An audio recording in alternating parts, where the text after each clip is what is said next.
Hi friends, welcome to Nice Academy. Today very important concept to discuss చేద్దాం. Very beautiful concept. Trigonometry లో tan 30 by cot 60 value ఎంత అని అడుగుతారు. అప్పుడు మనం ఏం చేయాలంటే ఫస్ట్ ఫార్ములా మామూలుగా జనరల్ మెథడ్ చేద్దాం. tan. tan 30 ఏం రాయొచ్చు మనం 90 - 60. 90 - 60. 90 - 60 అయితే 30 అయ్యేది. ఇది అలానే పెట్టుకుందాం. cot 60 is as it is right. అలానే పెట్టుకుందాం. రైట్. ఇప్పుడు చూడండి.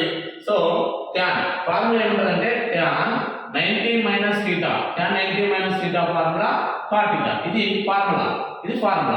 So tan 90 minus theta is cot theta. tan 90 minus theta, theta కి బదులు ఏముంది 60 ఉంది. కాబట్టి tan 90 minus theta ఏమవుతుంది cot theta. theta కి బదులు ఏముంది 60. ఆల్రెడీ కింద మన డినామినేటర్ లో ఏముంది cot 60 ఉంది. ఇప్పుడు ఈ రెండు క్యాన్సిల్ చేసేసాం అనుకో మనకి ఏమొస్తుంది ఆన్సర్ 1 వస్తుంది. కానీ దీనికన్నా బెస్ట్ ట్రిక్ షార్ట్ కట్ ఏంటంటే చూడండి. సో షార్ట్ కట్ ట్రిక్ ఏంటంటే డైరెక్ట్ మీరు ఇలాంటి క్వశ్చన్ ఏది కనపడ్డా సో ఇక్కడ 30 60 ఈ రెండింటిని కలిపితే ఎంత వస్తుంది?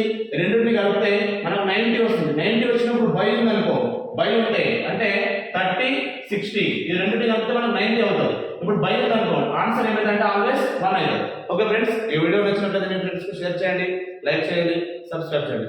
Thank you so much.